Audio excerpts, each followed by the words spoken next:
Hello and welcome to today's solo episode of Brand Champions. And football season is around the corner.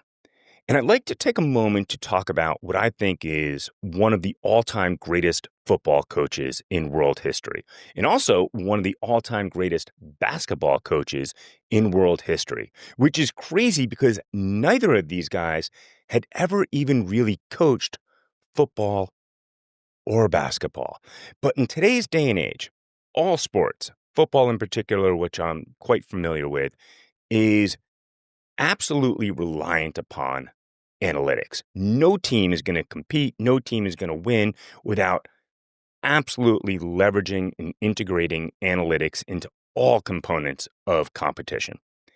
And the reason I want to bring this up is not only because football season's around the corner, but because we had a pitch last week. And we did a podcast 2 weeks ago, and I thought it'd be fun to follow up on how did we do in our pitch. And frankly, I have screwed this one up many times in my career, both leading pitches and creating pitches. And I think this one was truly excellent. The team did an incredible job. I actually think creating the podcast was really helpful because it reminded ourselves of the fundamentals.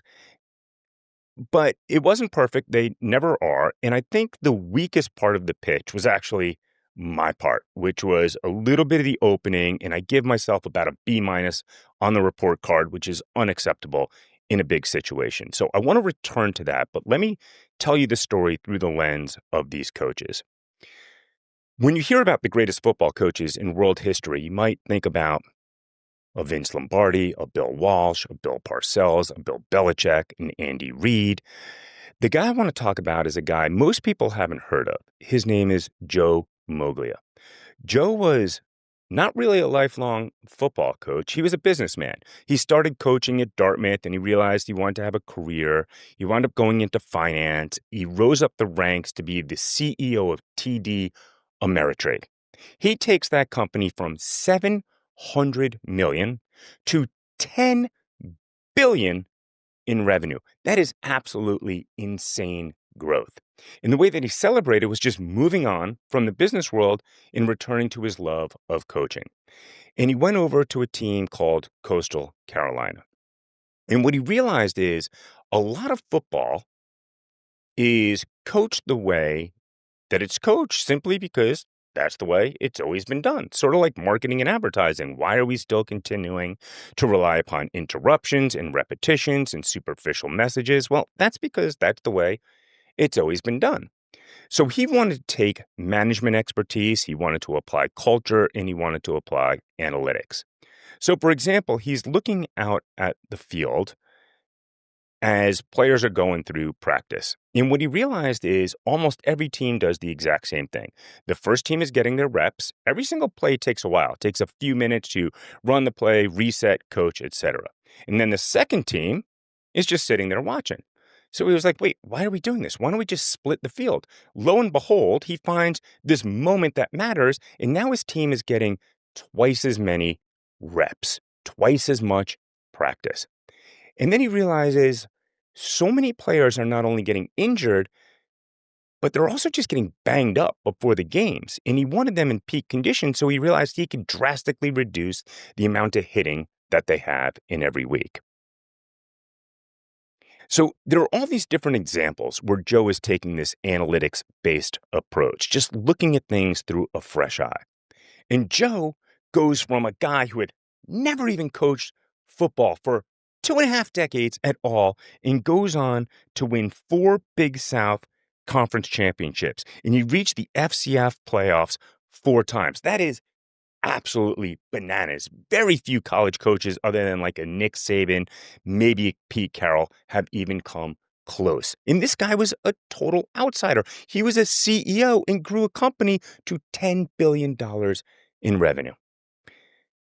And I think that's what we're trying to do in marketing and advertising. That's where I set out with my career. That's where we set out with this agency. And I think that's where the world is catching up to now is how do we find the moments that matter in marketing and advertising? How do we divorce ourselves from all these tools that worked in the past, but now no longer work because of the digital revolution? How do we divorce ourselves from one big campaign, one big media buy, one big 30-second spot, repeating it over and over and over and over again, trying to break through? How do we divorce ourselves from these silly, goofy, sophomoric messages desperately seeking attention when we know that we can map the journey, find the moments that matter, and give people both the emotional and the functional content that they need? We can inspire them, we can educate them, we can inform them.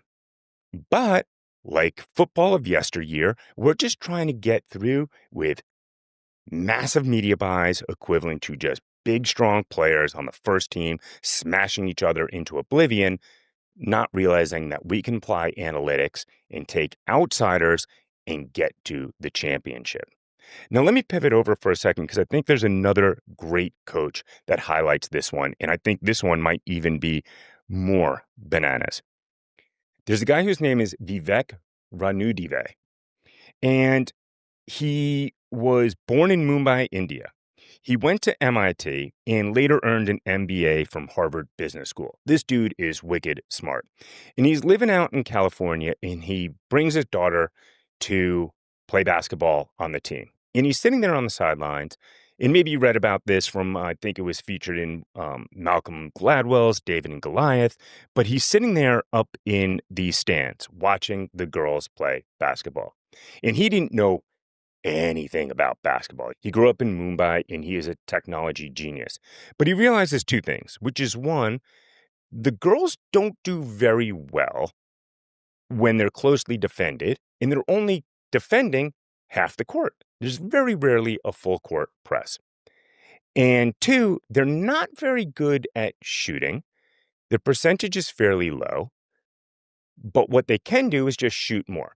So he decides, as a guy with virtually no basketball experience, but tons of engineering and tons of raw intelligence, he's like, let me just coach this team because I see statistical opportunities here, right? Again, think about advertising from yesteryear. Huge campaigns repeated over and over again. Let's shift to a new model. Let's think about girls basketball. They're only playing basketball. They're only playing defense on half the court, and they're not shooting very often. And he goes out and coaches, and he's like, let's just do two things. One, let's throw in the full court press. And two, shoot. Just shoot. Anytime you get the ball, shoot. Because whatever your percentage is, I'm going to make it up. Let's say you've got a 50% success rate. Well, take twice as many shots, you'll get twice as many points. So then this guy with no coaching experience takes over his girls' team. And you have to realize the team was terrible. That's why he saw the opportunity. They were losing way more than they were winning. And quickly he takes them to the national championship simply by seeing an opportunity to create mathematical leverage, simply by looking at the opportunity differently than it had been looked at for decades and decades and decades previously.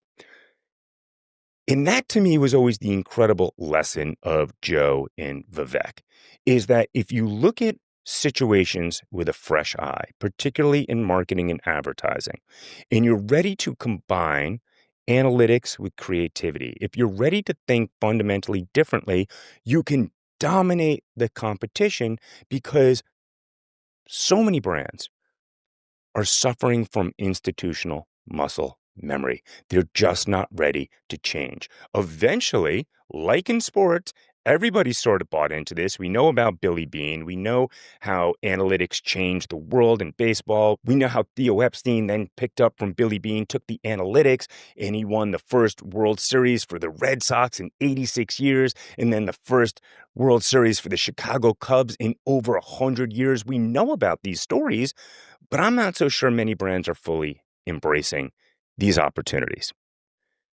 But let me bring it full circle back to the pitch, where I think there's one of the great lessons from Joe Moglia. So think about a pitch just for a second.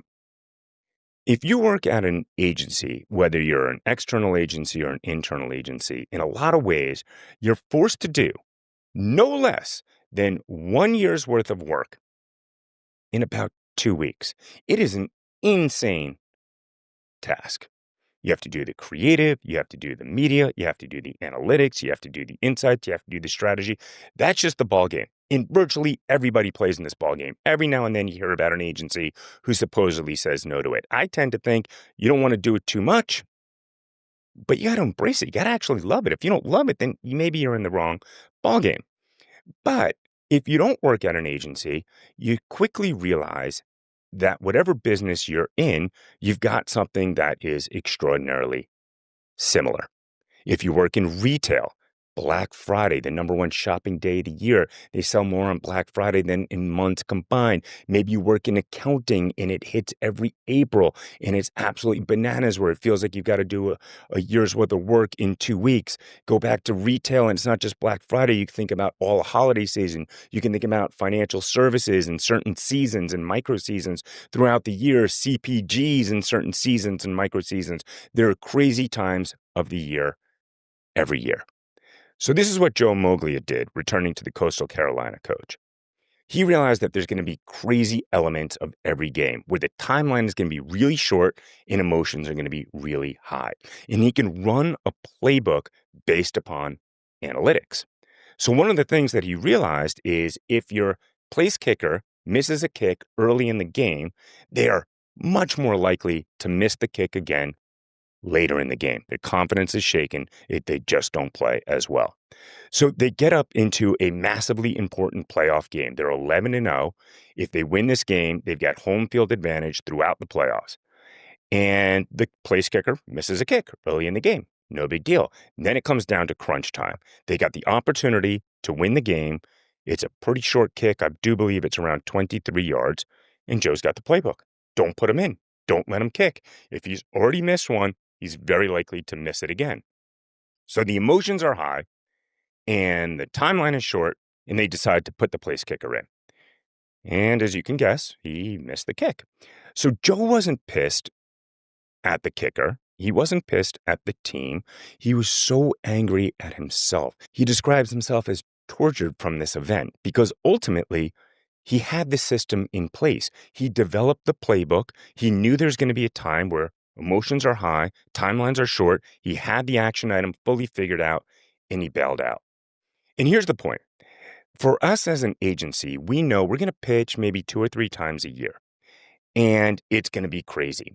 So what we actually tried to do was create our own pitch like 6 weeks ago. There was no pitches on the horizon. We were busy like every other day. We're like, let's just do a pitch. Let's do it now because the world is changing. AI is changing. Everything is changing. Why don't we get ourselves in perfect position to create a practice pitch? That way, when a real pitch comes around, we've got that playbook run, just like Joe Moglia had.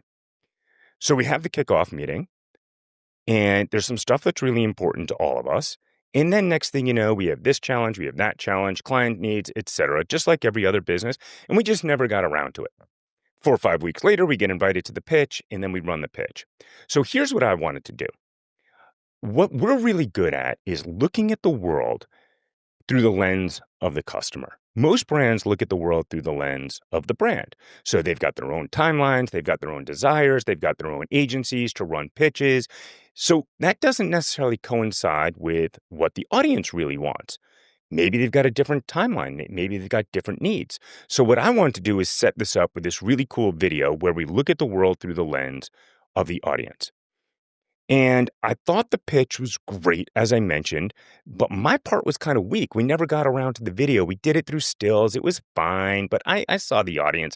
It wasn't crushingly good by any stretch. And my point is, it didn't have to be.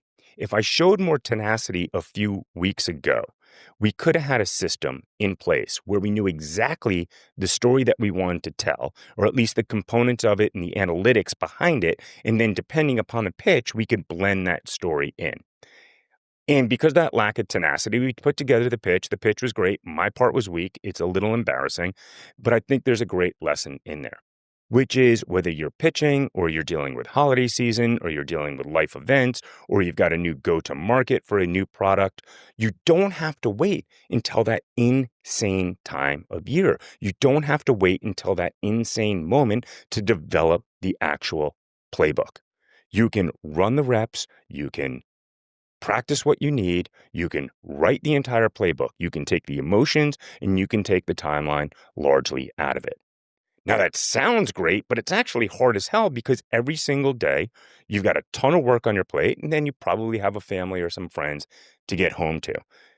So ultimately, you've got a choice. You can wait until that crazy time of year, and you can make it absolutely insane. You could pull a bunch of all-nighters.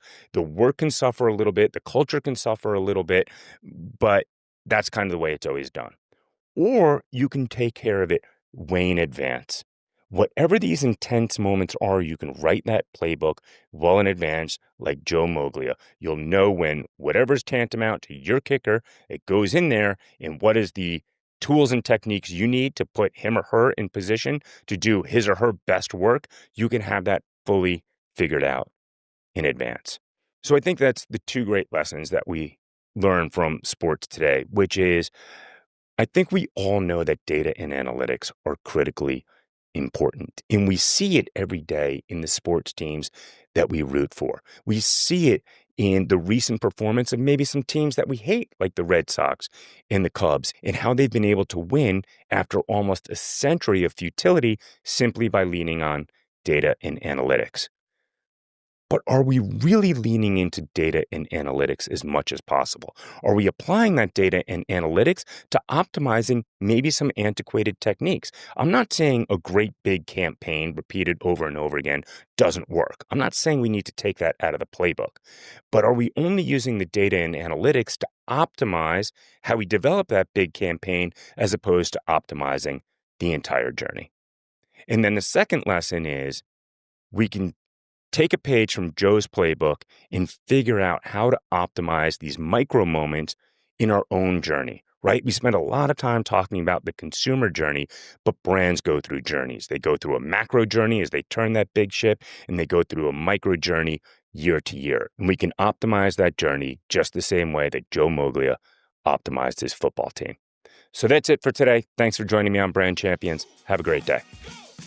Brand Champions is a QUESTUS production. If you enjoy the show, please subscribe and review wherever you tune in. You can submit mailbag questions to brandchampions@questus.com.